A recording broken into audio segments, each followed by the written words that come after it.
नमस्कार, मैं प्रशांत और आप देख रहे हैं देखिए देश में लोकसभा का चुनाव चल रहा है। लोकतंत्र का सबसे बड़ा महापर्व चल रहा है। ऐसे में लोकसभा चुनाव में अपने कैंडिडेट के समर्थन के लिए कांग्रेस के वरिष्ठ नेता सलमान खुर्शीद पहुंचे पटना। पहुंचने के बाद सलमान खुर्शीद ने जमकर बीजेपी के ऊपर हमला भी बोला और उसके बाद ये भी बताया कि जब उनकी सरकार आ जाएगी तो क्या कुछ नया मिलेगा बिहार को। सुनिए क्या कुछ कह रहे हैं सलमान खुर्शीद। और दूसरी तरफ हमने 5 किलो बीजेपी कहेगी कि हमें 5 किलो राशन दे दिया है, 3 राशन दे दिया है। कितना मिल रहा है, कैसे मिल रहा है, उसको आप जानते हैं। लोग इस बात को सामने रखते हैं, लेकिन 1 किलो था या 5 किलो था, या अब हमने ये स्पष्ट किया है। जब हमको भी कॉन्फिडेंस हुआ कि हमें आना है सरकार में, तो हमने भी कहा कि सरकार में आना है तो उसका पहले से ही प्रबंध करते हैं। और प्रबंध हमने आज मालाएं बनाने में नहीं, बल्कि हमने कहा कि स्पष्ट 10 किलो राशन हम मुफ्त 10 किलो राशन हर परिवार को देंगे। इस बात की घोषणा किसी और की नहीं, हमारे अध्यक्ष जी ने, खार्गे जी ने इस बात की घोषणा की। अब क्या कहेंगे वो 5 पर 10 पहला आ गया है, अब इस पर वो क्या कहेंगे, कैसे कहेंगे। लेकिन सच्चाई ये है कि हमने जो किया है वो सिर्फ इसलिए किया है कि हम मानते हैं कि हमारी जिम्मेदारी अब स्पष्ट सामने आ गई है। इसलिए उस जिम्मेदारी को पूरा करना हमारे लिए एक बड़ा हमारा कर्तव्य बनता है और उसको हमने स्पष्ट पहले ही चुनाव खत्म होने से पहले उसको हमने सबके सामने रखा है। और उम्मीद करते हैं कि इस पर हमारी आम जनता इस पर थोड़ा विचार करेगी। आप लोग सब इस बात को आगे बढ़ाएंगे और उसके बाद विचार करने के बाद सही निर्णय इस चुनाव के लिए जाएंगे। तो रहा है वैसे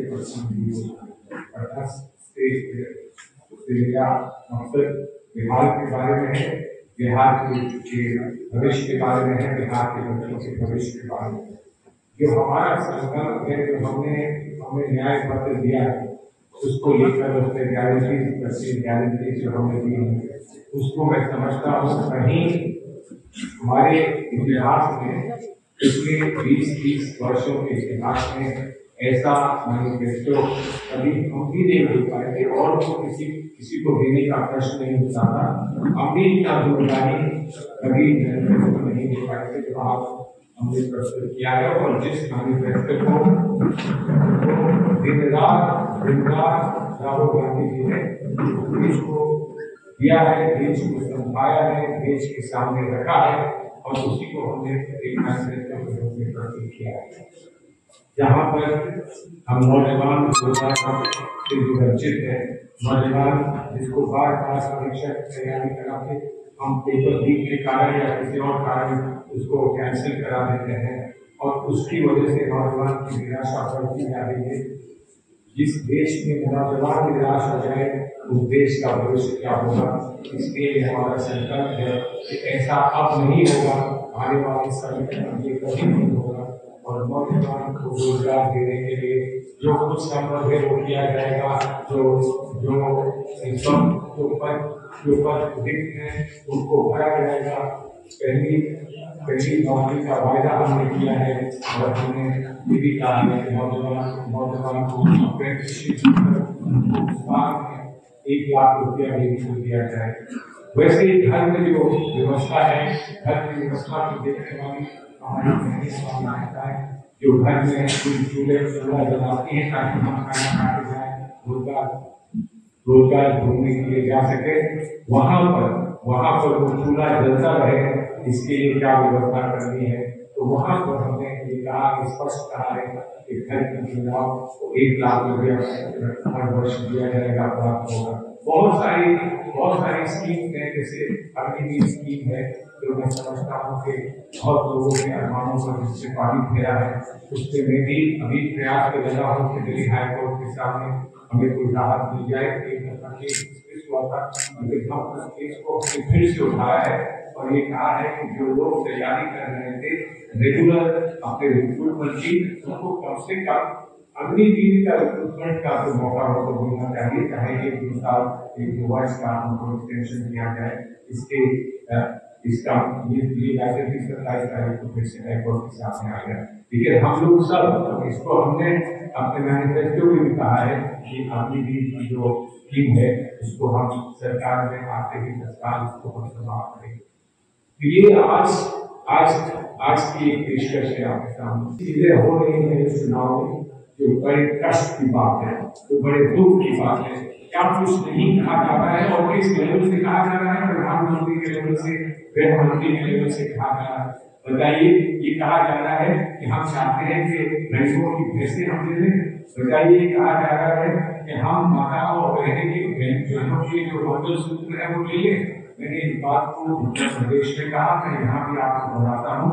सरकार के हमसे कह रहे हैं कि हम क्या करने को तैयार हैं मंगलसूत्र की सुरक्षा के लिए, तो हम जान देने के लिए तैयार हैं। हमने देश के लिए जान निछावर की है, एक बार नहीं 1000 बार और 1000 बार करेंगे। लेकिन जहाँ मंगलसूत्र की बात आएगी उस पर कहीं आँच आती है तो सबसे पहले हमारी जान निछावर होगी अपनी बहनों के लिए, अपनी माताओं के लिए, बताने के लिए कि इस देश की एकता, हमारे समाज की एकता कितनी मजबूत है और कितनी गहरी है और जिसे कोई हटा नहीं सकता, हिला नहीं सकता।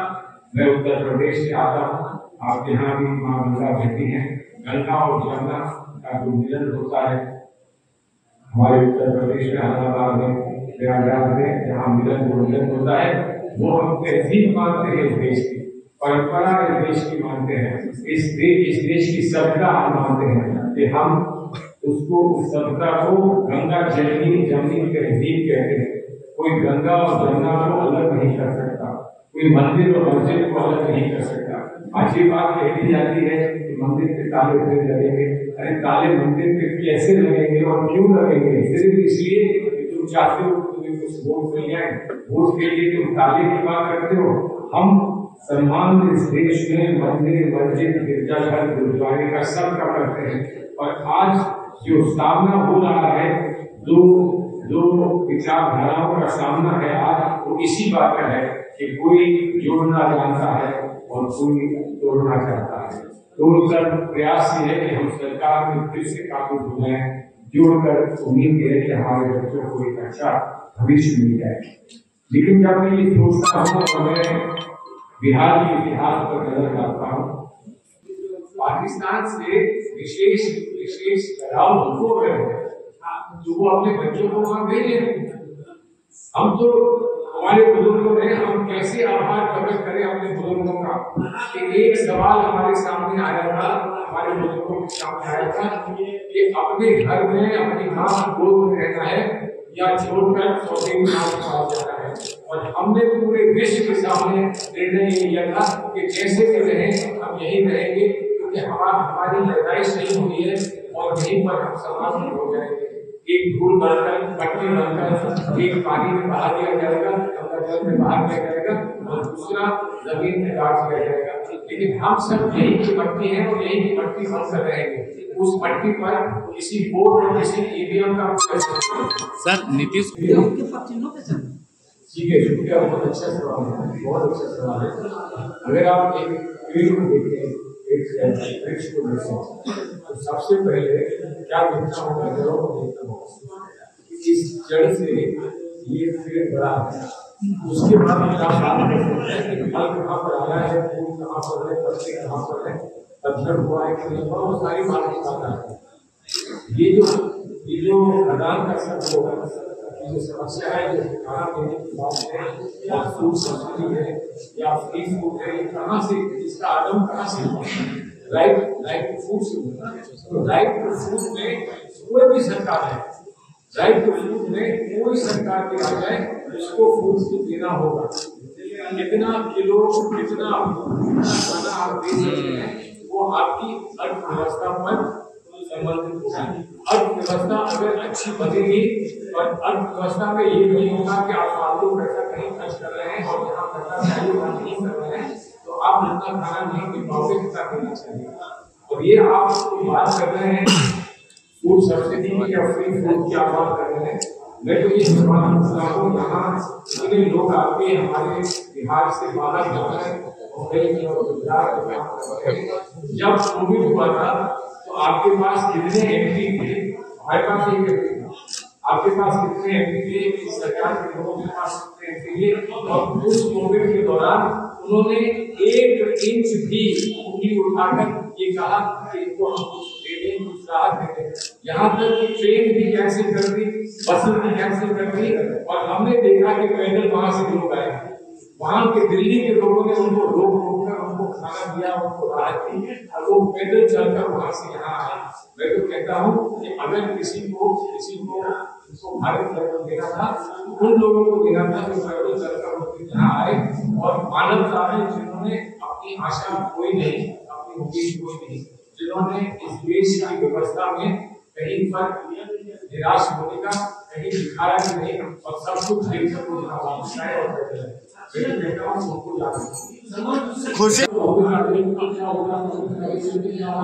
तो कांग्रेस कहाँ से आ गई? उनका सवाल तो आए नहीं, तो हम मानते हैं कि कांग्रेस आ गई है क्योंकि वो 400 ला है। सर नीतीश जबकि तब से अब तक हजारों फैक्ट्रियां यहाँ खुल जानी चाहिए थी, तब से अब तक सारी चीजें खुल जानी चाहिए, फिर से लागू चलने लगे क्या सकते, तो वो यहाँ क्यों नहीं हुआ?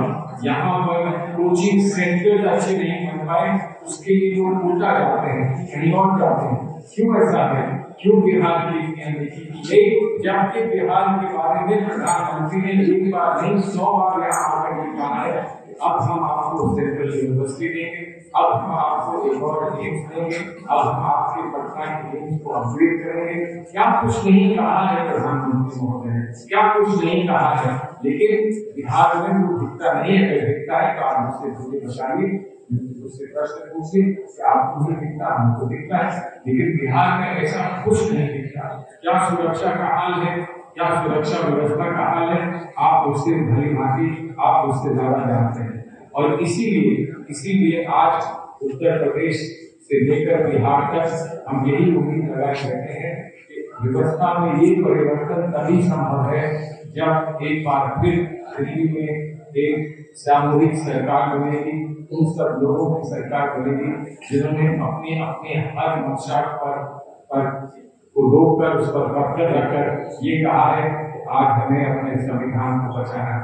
जितनी बार मैं कह रहा हूँ या आप जो सवाल करेंगे उनका कोई निष्कर्ष निकलेगा, वो यही निष्कर्ष है कि इस संविधान को जो हमको बाबा साहब भीमराव अम्बेडकर और उनके सारे प्रमुख साथियों ने हमको दिया है, जिसको हमने बहुत बहुत गर्व से स्वीकार किया है, उस संविधान को बचाना है। उस पर लगातार वार हो रहे हैं, उस संविधान को बचाना है, सुरक्षा देश को दिलाना है।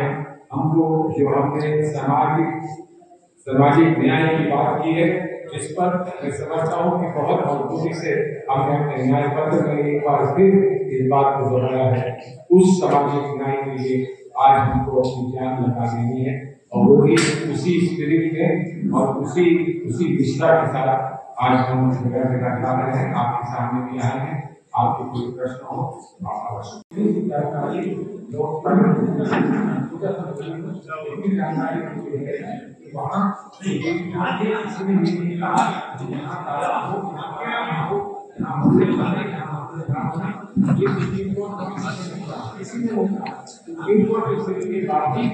क्या है फैसला हो गया, आइए ना आज जो हम सामने रख रहे हैं, आइए ना आज हम बढ़ती कीमतों पे बात करें, आइए आज बढ़ती हुई बेरोजगारी पे बात करें, आज बढ़ते हुए निराशा की बात करें, नौजवानों की निराशा की बात करें, आज जो उपलब्ध हमको कराना है वो निकल रहे हैं उस पर हम बात करें। मंदिर का मामला तय हो चुका है और सुप्रीम कोर्ट के बाद कोई कोर्ट नहीं है देश का कोई काम मैंने आपसे कह दिया कि तो वो ये कहते हैं कि आप भैंस ले जाएंगे, आपकी भैंस ले जाएंगे, आपका मंगलसूत्र ले जाएंगे, तो मंदिर तो बात है मंगलसूत्र तो आपका निजी एक हाथ होता है, वहीं से अगर शुरू हो जाएगा फिर आगे क्या होगा? मैंने कह दिया कि हम जान अपनी देने को तैयार हैं अपनी माताओं की मंगलसूत्र के लिए, तो अगर हम जब सूत्र के लिए क्या मिलेंगे तो हम मंदिर के लिए क्या कुछ नहीं मिलेंगे, मंदिर के लिए क्या कुछ नहीं मिलेंगे। इसलिए कि अगर उनका ऐसा मानना है कि ताले लग जाएंगे, बुलडोजर चल जाएगा, हम तो मानते हैं कि बुलडोजर किसी पर नहीं चलना चाहिए। कानून है देश में और कानून के माध्यम से ही, कानून की ही वजह से आज मंदिर बना है। और मंदिर जो बना है तो वो मोदी जी ने नहीं बनाया है। तो सुप्रीम कोर्ट ने ये कहा कि आप लोग आपस में बैठकर अगर कहीं तय कर सकते तो हम तय करेंगे। और सुप्रीम कोर्ट ने तो क्या फैसला किया, ये कहा कि यहाँ पर मंदिर है और यहाँ पर मस्जिद बनेगी, मस्जिद का भी फैसला किया। तो अगर लोग दावे लगाने की बात करते हैं तो उसके कभी कुछ समझ की बात होती है। लोग कहते हैं कि मंदिर मस्जिद सबसे ताले लग रहे हैं, ये कहते हैं, लेकिन वो पक्षपात क्यों कर रहे हैं जहाँ पक्षपात नहीं है। जिस मंदिर को पूरे देश ने स्वीकार किया उस मंदिर के लिए बर्बाद क्यों कर रहे हैं। जो भगवान सबका है, जो भगवान सबका है, उस भगवान की पर्सोना में उनकी पर्सनालिटी में क्यों वो पक्षपात करते हैं, भगवान को बात करेंगे। अब इसका फैसला लोकतांत्रिक होगा ही होगा। पता नहीं भगवान भी उसके बारे में क्या करेगा कि नहीं करेगा, वो नहीं जानता। प्राइम मिनिस्टर से कोई आदमी की हल्की बहस नहीं कर सकता है, लेकिन उनको ये लगा है कि ये मुस्लिम लीग का मैनिफेस्टो है। तो उन्होंने ये हमें नहीं बताया कि उन्होंने मुस्लिम लीग का मैनिफेस्टो का पढ़ा। तुलना तो वो तभी करेंगे ना जब दोनों मैनिफेस्टो को पढ़ेंगे। और अगर वो तुलना वो नहीं कर सकते हैं, उस स्थिति में वो नहीं है, तो हमको यही बता दें कि ये मुस्लिम लीग का मैनिफेस्टो कैसे होगा। उन्होंने ये नहीं कहा कि मुस्लिम मैनिफेस्टो है, ये नहीं कहा कि तुष्टिकरण का मैनिफेस्टो है, ये कहा कि मुस्लिम लीग का मैनिफेस्टो है। ये बहुत दिलचस्प बात है। लेकिन तुष्टिकरण की बात नहीं होती, तुष्टिकरण की बात नहीं होती। तो तुष्टिकरण और न्याय इनमें फर्क समझना चाहिए। न्याय में हम ये नहीं कह सकते हैं कि सिर्फ एक वर्ग को न्याय मिलेगा, हमें ये कहना होगा कि न्याय सबको मिलेगा। इसलिए कि मोदी जी की कुछ बात तो ठीक लगती है जब वो कहते हैं कि सबका साथ, सबका विकास, सबका विश्वास। वो उसको करे वो अलग बात है, लेकिन वो कहते हैं हम इस न्याय पत्र में हमने ये कहा है कि किसको क्या अधिकार अभी नहीं मिल पाया है, मिलना चाहिए। कौन सा अधिकार क्या मिलना चाहिए। तो हम उसमें ये नहीं कह सकते कि इसमें कोई महिला नहीं होगी, इसमें कहीं बच्चा नहीं होगा, इसमें कहीं कोई अल्पसंख्यक नहीं होगा, इसमें कोई बहुसंख्यक नहीं होगा, ऐसा नहीं कह सकते। इस देश के संविधान में जिन लोगों को विश्वास है, उस विश्वास को हम देश नहीं बदल दे सकते हैं।